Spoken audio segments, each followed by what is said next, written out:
And we're back with Truth Unrestricted, the podcast that is creating and interpreting the language of the disinformation age. Back again today with the mysterious and never shown or ever going to have any part of him known except for his voice, which is definitely not a voice modulator. No. Jeff. How's it going, buddy? Good to see you again. I'm your host, Spencer. I always keep forgetting to say that again since this new system I started using. Mm-hmm. But and this is Truth Unrestricted. And at the start of the podcast, I also always do this. I never forget. If anyone has any questions, comments, complaints, concerns about anything they hear on this podcast, you want to tell me what I got wrong, you want to tell me what I got right, you can send that email to truthunrestricted@gmail.com. And as always, there's never anything else to do. We just get straight in the topic here. So we want to talk about the case against separation, and not just separation in general, like specifically Western Canadian separation. Well, Alberta separation, let's call it what it is. Well, yeah, it centers the number of people in BC that are into this movement. There are some, but they don't number nearly as strong as Alberta. It's an Alberta-centered idea and movement, and they imagine that BC will go along with them, and I think eventually they're gonna get disappointed there. But so we'll set this up. Albertans feel like their needs aren't being met, that they have no representation on the federal level, and that they want something, that when they want something, it becomes incumbent upon the liberal federal governments to deny them. Albertans dream of a day when they no longer must labor under the yoke of socialist governments who consider things like indigenous land claims, environmental concerns, and climate change ahead of their booming oil economy. All of those other considerations are invisible chains holding them back.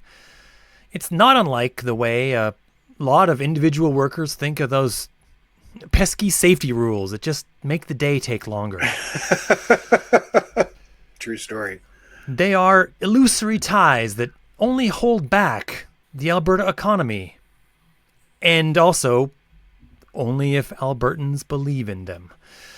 If Albertans want to be more successful, they can simply wish themselves free of all those concerns and move on without needing to bother with Ottawa anymore, right? So here we are with the idea that they might separate. So what brought this on right now? This idea is not really new. It's been bubbling for a while, but right now in this moment, it came to be like a serious thing. So, well, because of the federal election that we just had and the way that it went. Right. So Pierre Poilievre and the Conservative Party of Canada were solidly leading in the polls in December of 2024, just 6 months ago. Yeah. Really, really solidly leading. Everyone in Alberta thought they were going to get a cookie at the next election. Then Trudeau stepped down. Trump took office and started talking about Canada as the 51st state. And Carney became the new prime minister. And all of that changed everything about the way the election was going to go. And very quickly. Alberta was very suddenly no longer getting a cookie. And now they want to make the rest of Canada pay for denying them their cookie. So, this is a great way to pick a fight, Spencer. I'm ready. You couldn't have chosen more charged language for this. I am ready. So it feels only a little petty to describe the discontent of Albertans in such light terms. Yeah. But let's be clear what we're talking about. One of Alberta's primary disputes is the fact that they contribute so much more per person to the federal income tax pool, and all Canada does is give that money to Quebec and prevent Albertans from making even more money. That's right.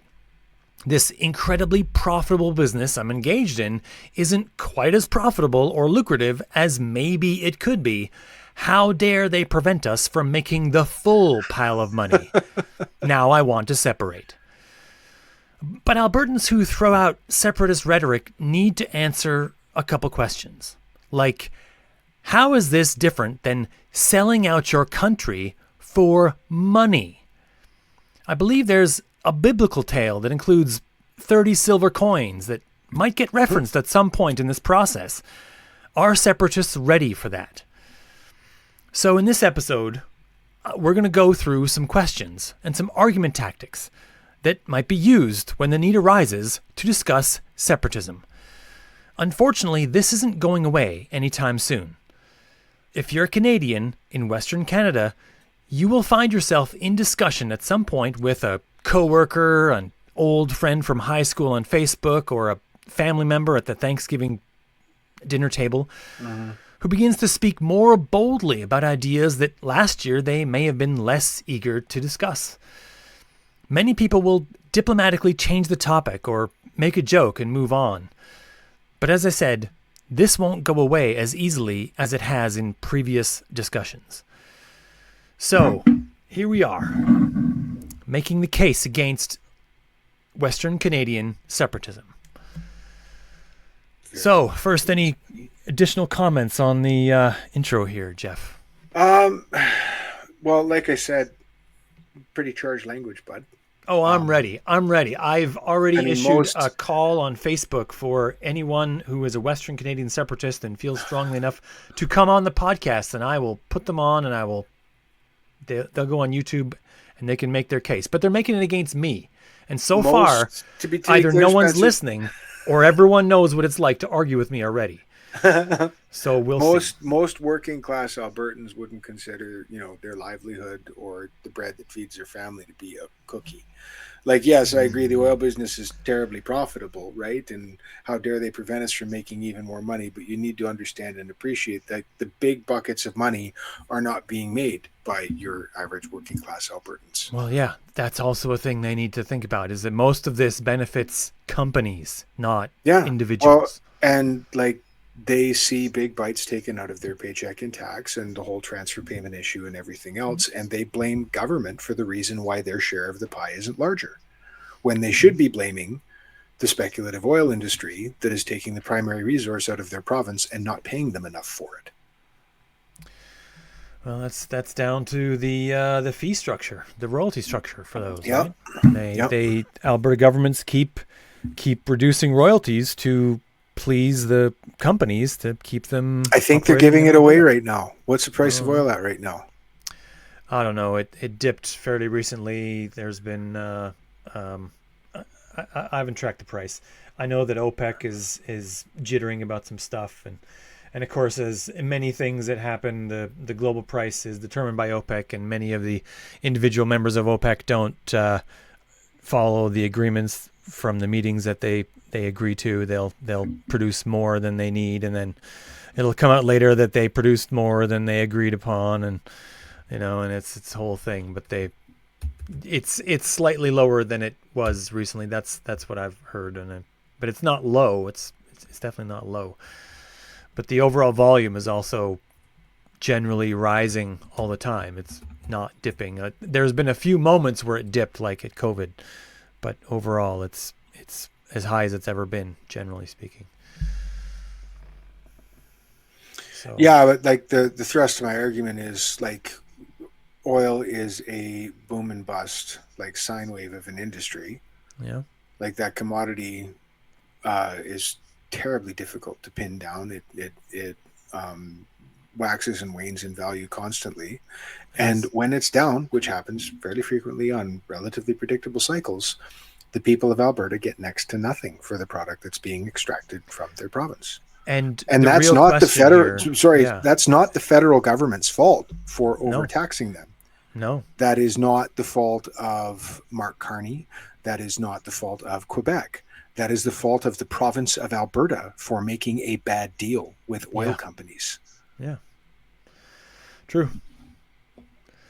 So the first question, when you are face to face with someone who's angrily determined that separatism is the way to go, you need to realize that not all of them actually want to separate, first of all. Some of them just want to rattle chains. So you need to just ask them, what would the world look like if they got everything they wanted? So some of them will just say, it'll look like this, and I'll show a map of, Canada that's, a separate color than Alberta or whatever. Some of them will show you a map where Alberta's part of US or whatever, but that'll tell you something, right? That'll tell you where they are, what they're really thinking. Some of them will just have a list of things that they want, and a lot of those I've found from the discussions I've had so far, they're not very well informed. They tend to not understand how a lot of things work and are working on fantasy. They're basically being fed a lot of divisionist rhetoric by people they see online, online news sources and that sort of thing that are definitely looking to cash in on a new trend.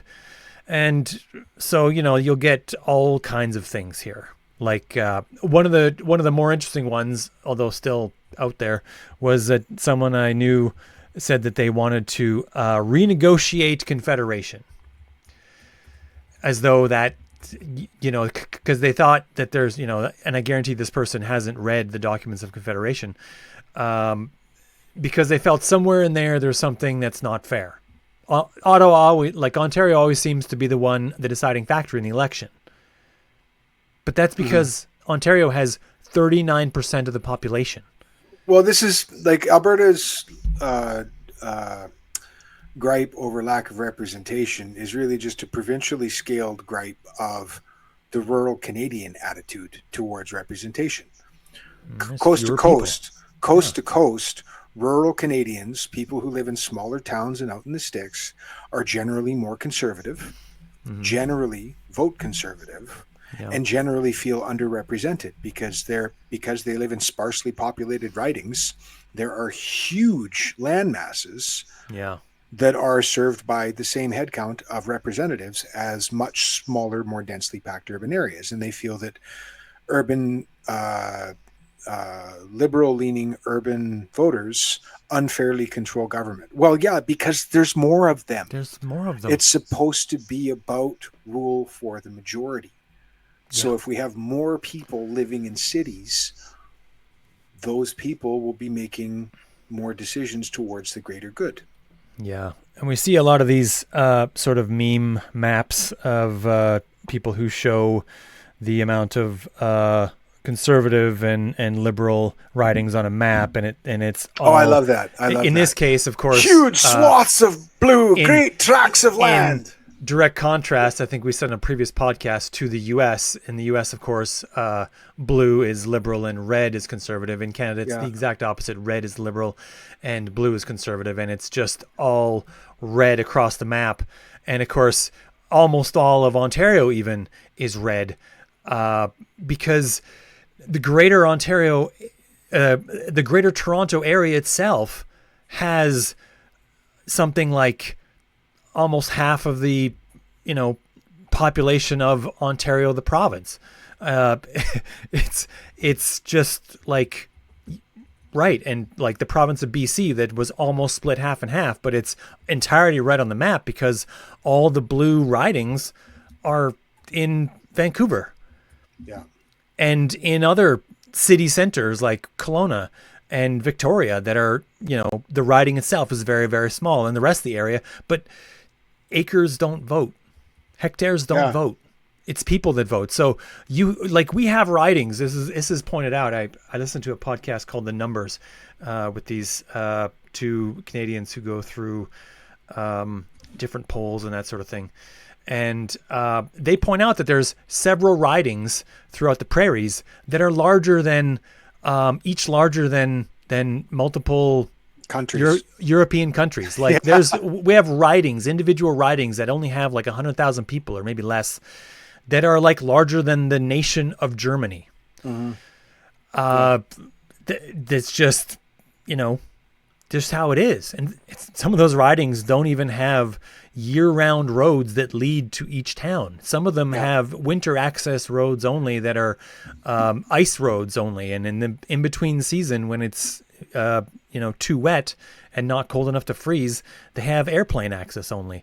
And so that's Alberta to the rest of the country, is they are the small town the Yeah. rural population, the rural conservative population that just wants to be left the fuck alone with as little government reach into their pocket and their lives as possible, feeling underrepresented because more people live in cities than live in the country, and more people live in Quebec and Ontario than live in Alberta. Yeah. So what I try to point out is that it might be possible, like Carney is a hard centrist. In fact, he's almost leaning right in most Oh yeah, things. You know, Albertans might get everything they possibly could want from a Mark Carney prime ministership. He's very pro-business. He looks like he's going to greenlight as many of these things that are going to stoke the economy as possible, especially right now. yeah. I saw an article online just today that was talking about how they were in the process of moving legislation that would axe or greatly truncate the review process for projects that carry a national interest, which I can only assume means we're going to skip environmental review and talking to First Nations before we build the next pipeline. Yeah, I don't know how well that's going to go over. No, me neither. But this Yeah, is my point, though, right? Is like he's a liberal. From where yeah, Alberta is sitting, he's the Antichrist, and yet he's yeah. pushing legislation that is directly in line with what they would want from their federal government. You wouldn't believe the number of "fuck Carney" bumper stickers that have already been printed, and they're Oh hoping they can God, sell. yeah, Oh yeah, yeah, and they're going to put them right on top of their "fuck Trudeau" stickers. Yeah, yep. like that's a cottage industry in Alberta. Mm-hmm. But we'll see. I mean, if they made a checklist of just the things they want and they were, blind about the name of the person that's in the office, they might get all of those things from Mark Carney, actually looking more likely that they will than that they won't. Mm. But it's possible that they're not looking for those specific things. They're looking for something else. They're looking for some kind of political change no matter the cost, which is dangerous. That's really an extremist view. That it doesn't matter what you're going to get. It doesn't matter what material things you're going to have. It doesn't matter what else is going on. You just want the thing to fall. And that's... Well, how much of the Alberta population do you honestly believe is in that extremist camp? Because, like, again, I'm hardly an authority on this. I live in BC. Yeah. Other than you and a handful of our other friends and a couple of family members I have in Alberta, I know very few people in Alberta. I rarely visit it. Mm-hmm. But like it seems to me from where I'm sitting in my armchair on the coast, that the bulk of Albertans, like you say, feel slighted, but I feel like they would be placated if they were, say, the equalization payment thing got axed or like drastically thumb on the scale in Alberta's favor, so they feel satisfied that Quebec's getting screwed. If pipelines to ports continued to get built, and we must emphasize continued because like we did, like Trudeau actually pushed a pipeline through to BC. Yeah. Like Alberta got more port access under the last Liberal government, and nobody talks about it. The media doesn't like to talk about the completed expansion of the Trans Mountain Pipeline. It was a big deal when Trudeau purchased it with federal funds that everyone across the country kicked into to buy the existing Trans Mountain Pipeline and then fight with the province of BC to get it expanded. It is now nearly triple the capacity that it was before. Mm-hmm. And that has been in operation for a year now. And it's like it escaped the Alberta brain. No one talks about it. No one mentions the Trans Mountain Pipeline. It's like they think that it doesn't exist. Maybe, I don't know. But polls on this issue, it's difficult to compare multiple different polls because they all ask separate questions, and some of them have like gradations on the answer kind of thing, right? But it does seem over the past month that the numbers are edging slightly upward from, around the 37 mark to maybe the 41 mark for a separation. And it looks like, I don't know exactly what the numbers are for separation and becoming part of the states. Which is But what's going to happen. Like, let's be real. that No number way. was There's no 25% way last Alberta time I checked. survives as its own sovereign nation. No, Like not a chance. they'll be their own nation for like 2 weeks, and then they will be the 51st state. Yeah. Yeah. Yeah, it's not feasible. I mean, all the money that they think they'll save by not paying a federal government will have to go to their new federal government, which will be located in Edmonton rather than Ottawa. And that money, well, it'll they'll have to pay for all the things that the federal government is providing now, including defense, right? Because why wouldn't Canada just march the troops right in there and take it back? Yeah. Why wouldn't we have a civil war over this and be like, yeah, but you have no armament. Like, sucker, I don't know what to tell you. Like, why wouldn't we do that? What would stop us? Our goodwill? I feel like this isn't a path we should be pursuing. Well, sure. But that's a thing that's a question they have to answer. Is that, yeah, I mean, if they're going to be part of the, or, friends with the United States is going to want them to be kicking into all the defense too, just the same as they want Canada to. They imagine it's going to be so much better. Okay, so let's move on. The next question that you need to ask, this advice to someone who has to fight with an ornery separatist, is what would you want to see happen if you don't get everything you want? So this is a sort of a measure of sort of how extreme they are. If it's just disgruntlement and waiting for a new chance to have another referendum or whatever, I mean, that's a thing. But if it's more like, no, it's going to have to be radical change, revolution. I mean, this is, people have to reassess some of the people they know. I mean, that's where we're headed. This is a thing that happened in Quebec. Quebec had two referendums, one in 1984 and one in 95. Yeah. And both of them, I think the one in 84 most because it was unexpected at the time, and they were kind of a little more prepared for the one in 95 as to what this was going to be like. But this divided families. There was a lot of bad blood. It was a lot of people like, why don't you care for my issues when you vote on this thing? The referendum in 95 was razor thin. It was non-binding, but it was razor thin. I remember it was something like 50.8% to 49.2% or something. It was really, really close. Yeah, and I remember that because there was a great deal of debate and jockeying for position on how to count the referendum success. And the separatists, of course, were like, well, the margin of success is 50 plus 1. Like, if half the population plus one person votes in favor of separating, then we're separating. Yeah, well, that's all it takes. And of course, the nationalists were like, no, we need to be at least 2/3 or something like that. Yeah. And then the vote comes out, and it's effectively 50 plus 1 to stick around. Yeah. Kind of ironic. Well, it was a lot closer than a lot of people thought it was going to be before they started that process. I'll tell you that. But the numbers right now, I mean, what you're seeing right now in Alberta is more media talking about this, more media talking about it in a favorable way, more people who were on the fence saying, yeah, why not kind of thing.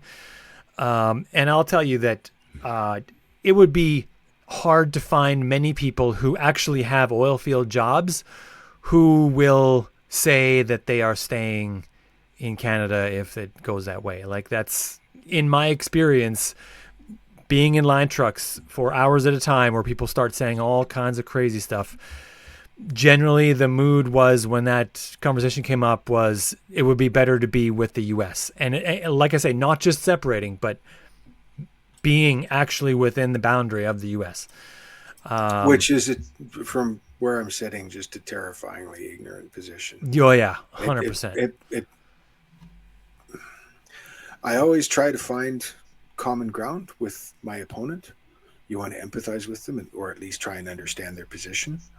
I can't understand the intellectual position of, I think it would be better to live in the United States than live in Canada. Yeah. And like, That's for the very, very simple reason of health care. Oh yeah, that's a big one. It's a Right. huge one. Not a But big one, the only one, as far uh, from where I'm sitting. well, I mean, now there's also the rising specter of a lack of availability of abortions, Yeah. and how some states have very callously denied, procedures that would definitely save lives. Yeah. In one case, keeping a woman whose brain is dead alive for the purpose, for what will be months, if that even works out. Just to carry a fetus to term. Yeah. Yeah. Anyways, we probably yeah. shouldn't go down this derailed It's dark. rabbit hole of the It's monster dark. that is Yeah. the dark and nasty U.S. Air quotes healthcare system. Yeah, but many of these same people think all the rules in the states would be great, especially the gun Yeah. rules, right? I mean, that's a big one for them. Too bad we can't have all the guns we want. It's right, but it's important to realize that some people who are talking about this loudly are doing it for political theater only. And I suspect that Danielle Smith herself, the Premier of Alberta, is doing this solely for political theater.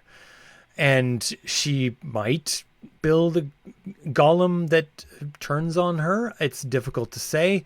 There were several politicians in Quebec who experienced a similar thing. When this happened, they thought they could just become popular and become important politicians on a wave of doing this, and then it got out of control. Mm-hmm. But some people are doing this because they think they'll get more things from it. It gives them a better negotiating position, and these people generally think that Quebec does the same thing. That Quebec, twiddles a finger over the grenade of separation in order to get more, a better deal of some kind. Yeah. And Alberta thinks it's their turn, right? That's where some people are in this process, and it's important to know that if you have to deal with someone who's in this spot. It's silly to say that. Danielle Smith herself has sort of said that, which a lot of people point out is really silly because it really takes the air out of the thought that she actually wants to separate, right? But it's possible that some people think, who want to separate, think she's willingly lying just to allow all the things to happen, and that they get to really separate with her, carrying as the quarterback, bringing the play up the field, right? And that's a similar thought to what has happened in the States, where people cynically vote for Republican politicians in the States, feeling strongly that those politicians were lying openly about the things that they were saying, and that it will all look different once they're in office, and it'll all work out to my advantage. And some of them have already learned that it doesn't work that way. Mm-hmm. But anyway,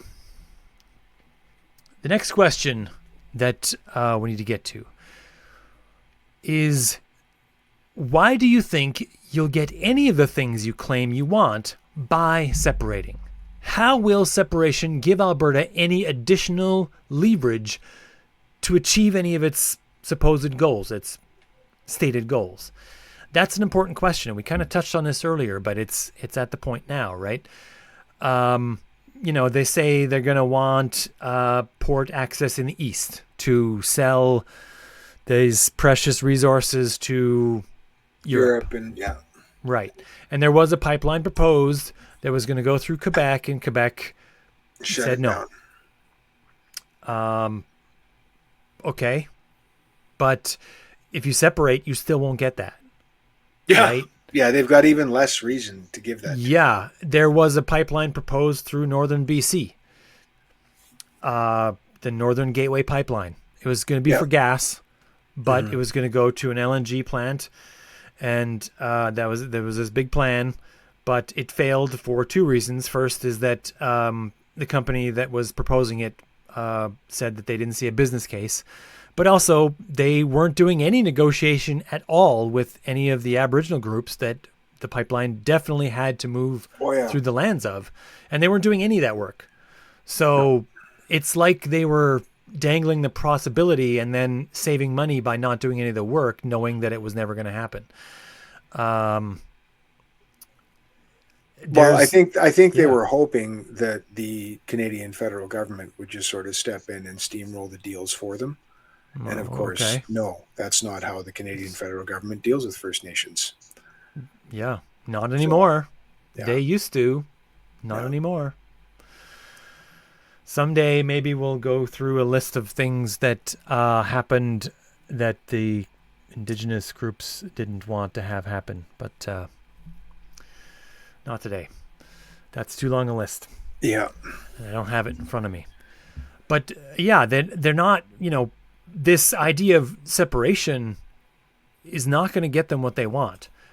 BC already fought tooth and nail to stop the Trans Mountain Pipeline from getting upgraded, and it didn't even need to go through any new territory. It had existing route, and it just had more pipes that were thrown in alongside the old ones. The old ones were upgraded, and it increased the capacity, as we said.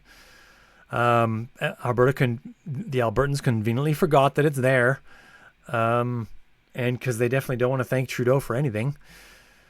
But I mean, the fact that they're not the least bit, like if we think this is political theater for them to get a greater negotiation for things, what makes anyone think they'll be grateful for any of the things they get from such negotiation when they haven't been the least bit thankful for any of the things they've got so far, like the Trans Mountain Pipeline project upgrade being greenlit and, overruled, essentially. Right. What do you think? Well, like I don't think we can chew much more out of this. I mean, it's a pretty simple point. Like there's a great deal of denial around the required to maintain the most extreme separatist Albertan views, right? You tell me, like how commonly discussed or acknowledged or thanked is the expansion of the pipeline. I've heard nothing. Never mentioned. It's like it's not even there. Like even like at the shop level, no one brings it up. No one mentions it. No one. The Albertans got duly angry when BC didn't want it to happen.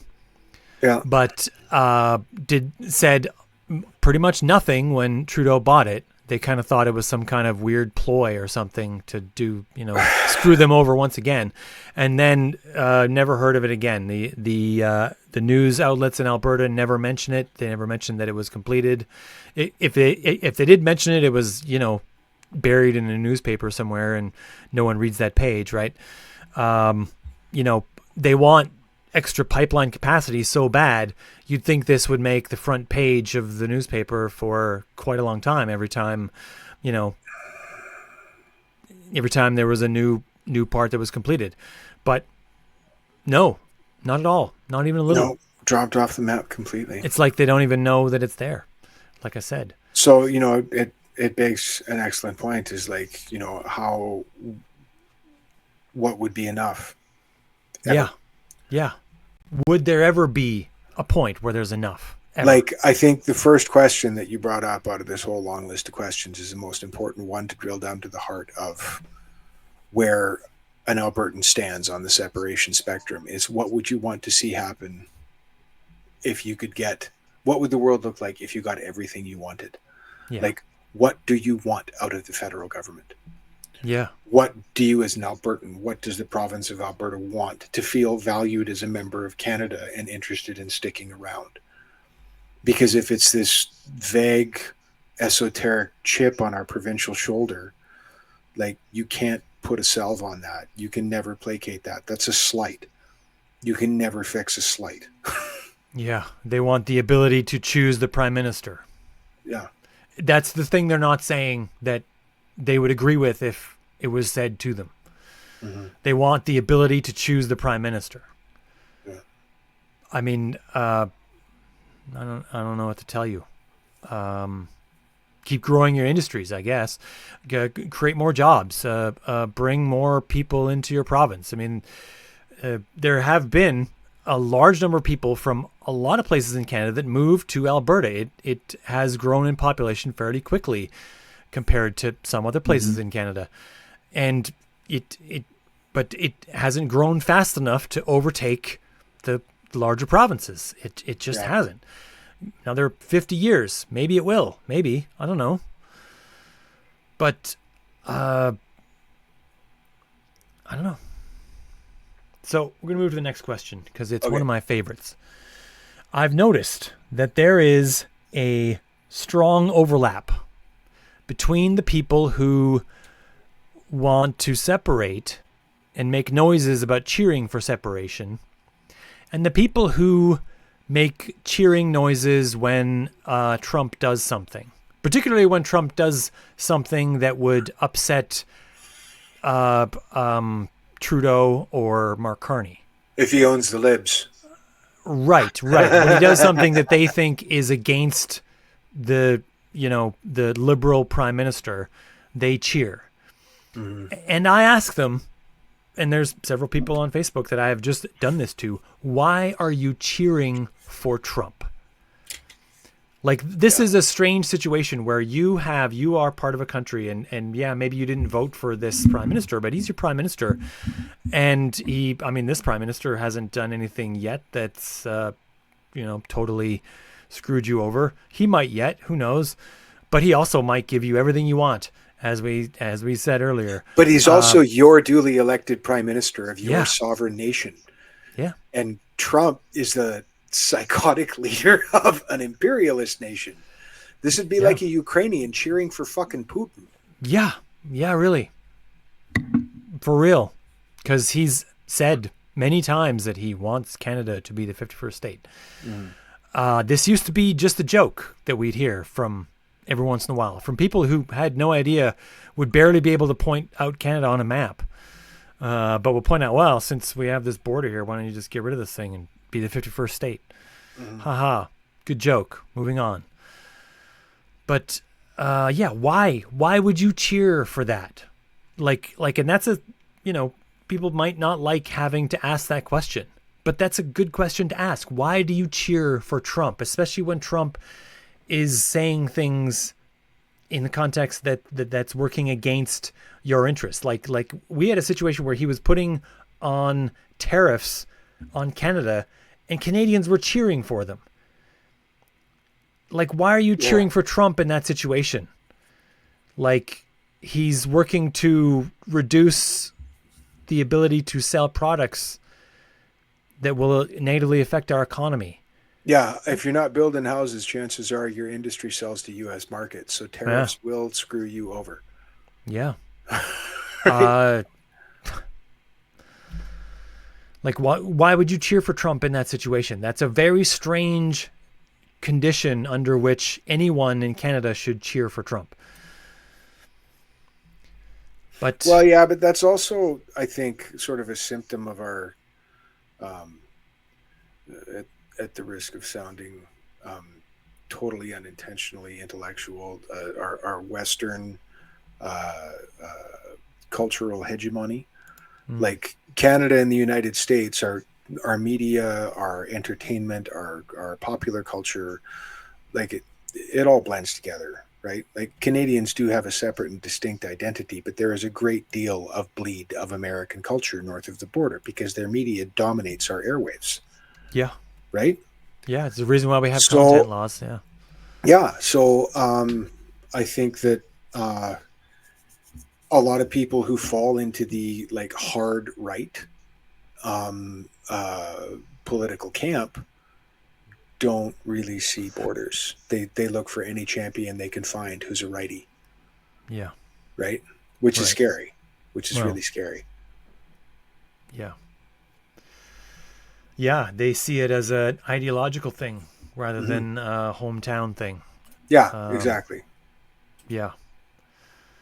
And right now that's the right-leaning populist to the south of us. Mm-hmm. So we put together a couple counter arguments here, or at least I did. Jeff didn't do anything for this. I'm such a bagged lunch here. I'm totally alone. He's a freeloader. Absolutely. I'm prepared. Yep. Okay. Just so we got that straight. It's on the record. Yep. So we touched on this briefly, but we're going to go over it a little more pointedly right now. If we give Alberta what it wants, whenever it makes noises about separation, then what would stop them from continuing to do it again and again to get more and more things?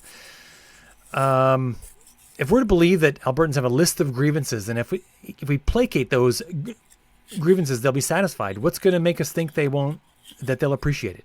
Like, Danielle Smith is premier now, and she's doing this presumably with a list not presumably with a list of demands. She published a list of demands, and if we give her all those things, and then she's premier for a while and she goes away, and there's another premier in 10 years, what's to stop that premier from saying, hey, I didn't get a political win from this. We need another political win. We should go back to that pool. It worked really well. Mm-hmm. We should make more noises about separation because I need my piece of this. Mm-hmm. What do you think? What should we? Is there any reason to do this? Well, I think we beat this one down pretty hard already before. No, beat it down harder, Jeff. Harder.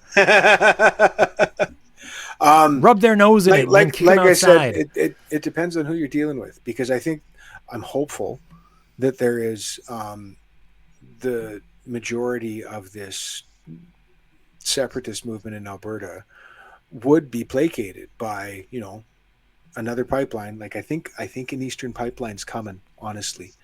Like this legislation that's coming through and all the talk that we're hearing, my gut tells me that Carney's probably going to ram a pipeline out east, and he's either going to make Quebec take it or he's going to make Ontario take it. But if he made Quebec take it, well, they both have to take it, right? Yeah, but if he forced it through Quebec, that would be, I think, a win that would placate a great number of Albertans. I think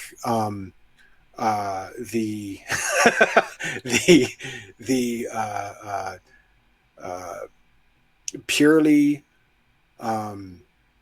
phallic imagery would populate political cartoons for weeks after the announcement, I'm sure. But Alberta would just love to lay one great big long dong of a pipeline right across Quebec. Yeah. And I think that would placate a lot of them. But you're also dealing, like we said, with some ideological extremists who, would never be placated by anything, no matter how much we give them. Yeah. And part of that is because their gripe is based on a slight, which you can never mend. And part of it is because they're being, manipulated by media forces and interests that want to make sure they always stay angry about that because it makes them easier to control. Yeah, that's a good point. Right? Like there's a reason why the media didn't say anything about the pipeline being finished. Yeah. Because that's not news that's going to inflame an Albertan. There was no points to be made from that in Alberta. Exactly. Yeah. Yay, the pipeline was finished. Trudeau gave you everything you wanted. No, that doesn't. That wouldn't sell any newspapers. Exactly.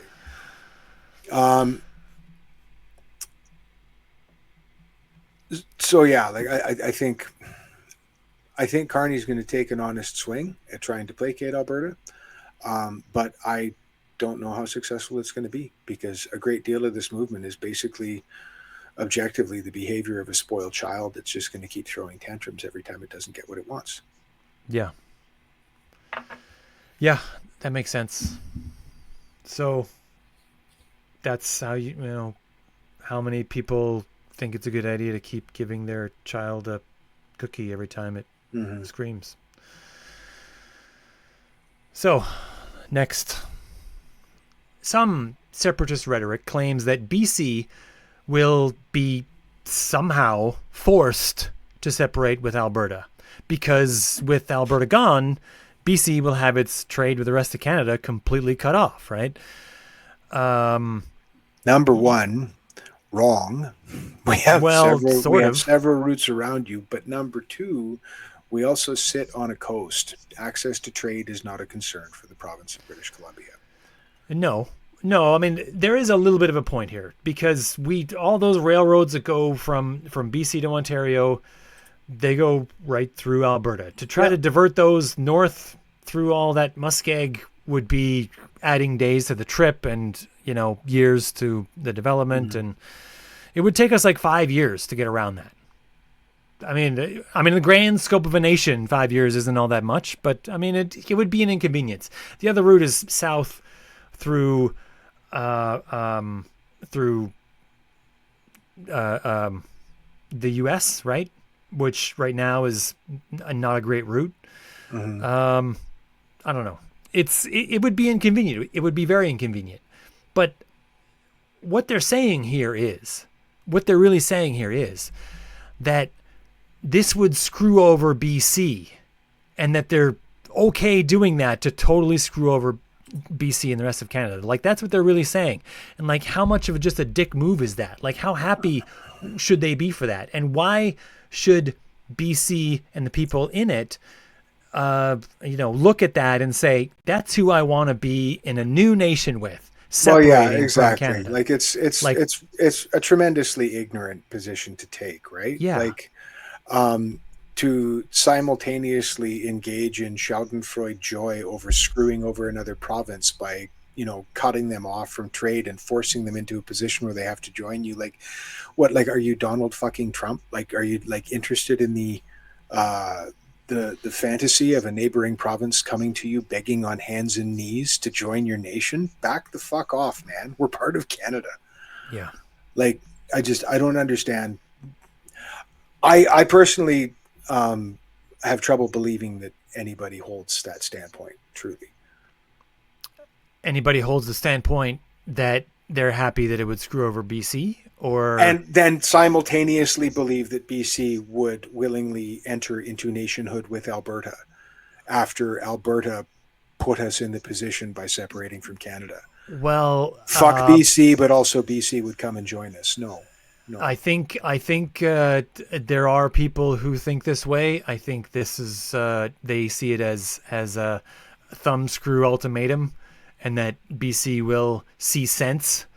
This is sort of in the conversations in line trucks where this has sort of happened. That's generally the way it goes. I try to stay silent in those conversations, but Yeah. Just like I don't want to yeah. make excessive generalizations, Spence, but like conversations in Oh, line trucks, you're not right. exactly speaking with. Nope, I'm not. Right. No. But I mean, it doesn't make a lot of sense, and it wouldn't work.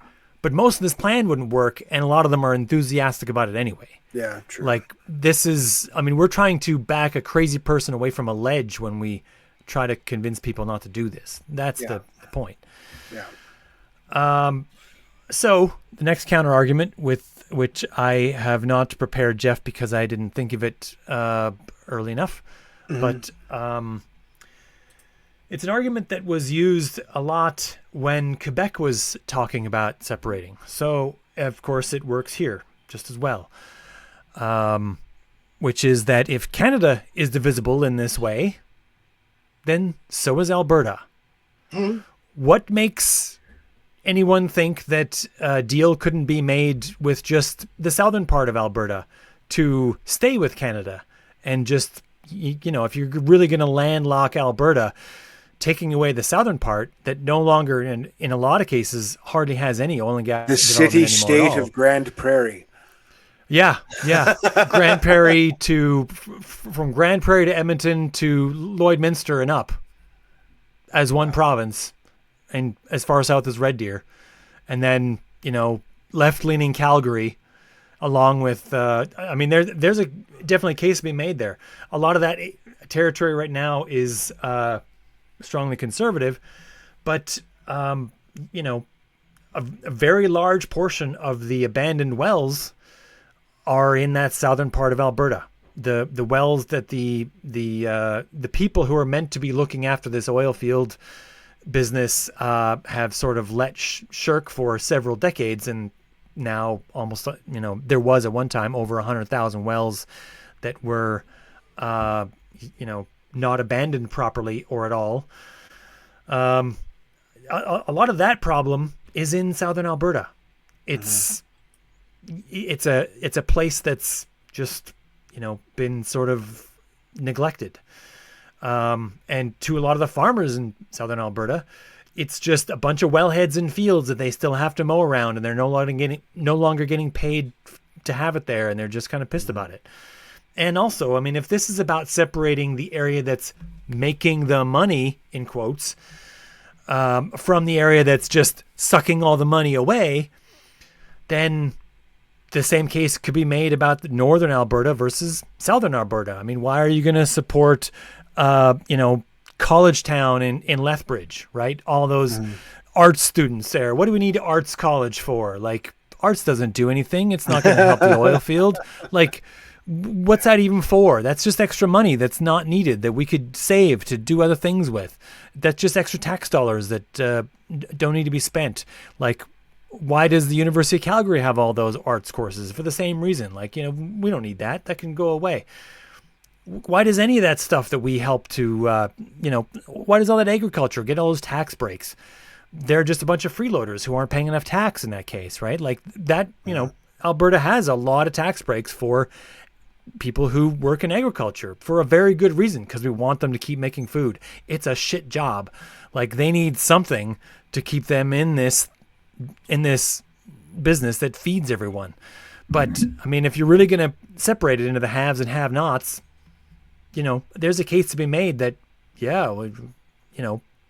separate that thing.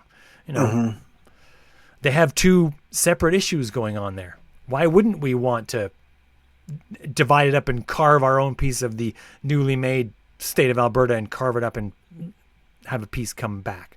Like, Albertans haven't thought about that. They think that Alberta is totally not going to separate itself, but Canada can be separated. What do you think of that? I think is that argument good enough? I think every extremist thinks that they're part of a vast. Everyone will go with them. Everyone loves my idea. Yeah. Right. Yeah. I'm a stable genius. Well, I mean, this was one of the arguments that was fairly effective in Quebec, as I understand most of those discussions, which was that there were entire regions that didn't really want to separate, right? And why shouldn't Quebec just divide itself up and some portion of it leave? Which was really going to suck for Quebec, because all the cities were going to stay with Canada, especially Montreal, which would be much more difficult for the rest of Quebec to survive, even without Montreal there. So the last thing I want to say about this, in sort of wrapping up, is that we make these arguments. Yeah, we want Alberta to stay, but we want Alberta to stay because it would be better for Alberta and Albertans. It would be drastically terrible for Alberta and Albertans for them to separate, and under any condition to separate and become their own landlocked country, or to become the 51st state. That would be terrible. With or without BC. Yeah, for friends and relatives of mine, like it's the same reason why we want Alberta. I mean, the most of the crux of the argument about and the discontent with Alberta is centered around climate and climate change. The rest of Canada would love for Alberta to start working on developing some other industries. Because we see a world in the future where we use other sources of energy that don't contribute to as much carbon as the energy sources we have now. And that maybe by doing that, maybe we can avoid real catastrophe, right? And on the road to doing that, those oil jobs are going to go away.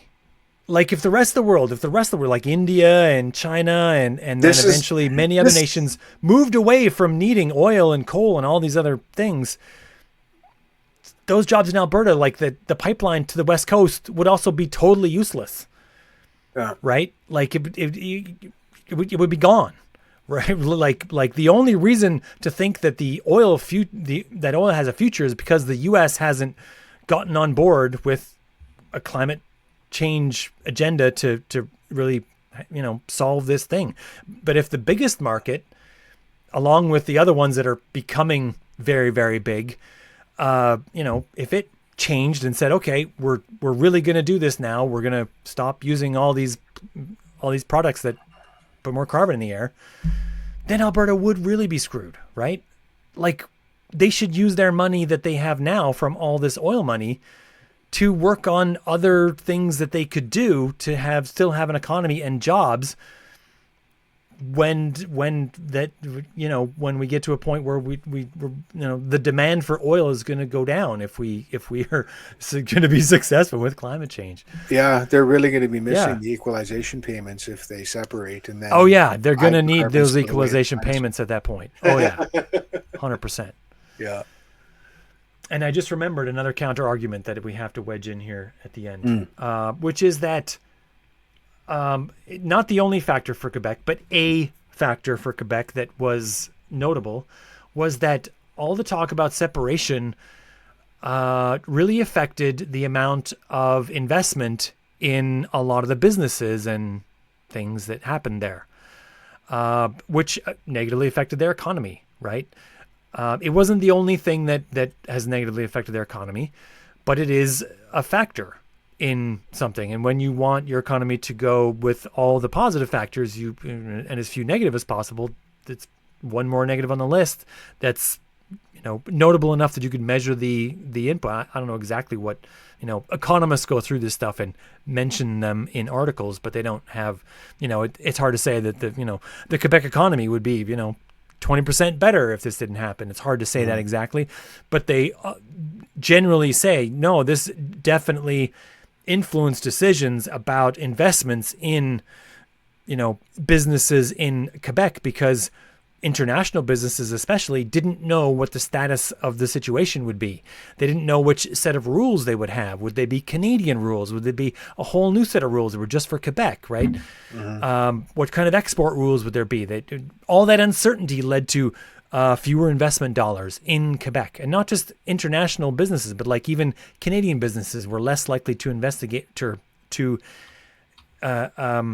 Invest in things in Quebec because of this. And the same thing is starting to happen in Alberta already with this very loud noises about separation, is that some companies, international oil companies maybe, are saying, yeah, okay, well, I was going to expand this project, but now I don't know if I want to, because maybe I expand it and then I won't be able to use that pipeline to BC that I'm already using for a lot of my product. Like, because Alberta separates and BC you? Sticks with Canada and says, get stuffed. Yeah, and they just shut it down because they say, we didn't want this pipeline anyway. Or starts charging exorbitant royalties. Oh, yeah. To move through it. Yeah. Like, so that's already starting with some ventures in Alberta, and maybe they go through with it, maybe they don't. But this is a question for Albertans. Do you want to create all this uncertainty that could negatively affect your economy? Or do you think you can just spin that into, how dare they make us do this separation that negatively affected our economy? That sounds more likely, actually. That sounds more likely. I've already had some people say things like, we're not the ones causing the problem. You're making us do all this bad stuff, so, you're the real problem. Oh, yeah. No, man. You're the one advocating for change, and the change would be bad, so you're the one that's causing the problem. I'm sorry, that's just how logic works. Yeah. So any final thoughts, Jeff? Well, the whole thing, to be honest, makes me very sad. Yeah. I don't really see the gambit succeeding in any meaningful way. I'm hopeful that once Carney makes a few significant gestures, like an Eastern pipeline and perhaps some tax relief, that might take enough wind out of the sails of the separatist movement that this goes away where it belongs, to the dustbin of history. But in the interim, it's a pretty scary time, and I never thought I would find myself in a position where I had to argue in favor of maintaining Canadian sovereignty and Canadian unity. It just, boggles the mind. I will admit, Jeff, that when I was much younger a much younger man and less wise, I made similar noises about Western Canadian separatism. 18 and 19-year-old me was all for it as a young man looking to make change in the world at any cost. Absolutely, that would be tremendous. That would be great. But I hadn't seen very much of the world yet. I didn't have a wider view. I grew older and wiser. And I think it would be a remarkably terrible idea if it went that way for any collection of provinces that did it. Even Quebec, it would be a slow slide to becoming whatever the U.S. wanted them to be, whether it was a state or whether it was just a lone nation that was so dependent on the U.S. for everything in its market that a state or a Puerto Rico. Yeah. A territory that doesn't even get to represent itself.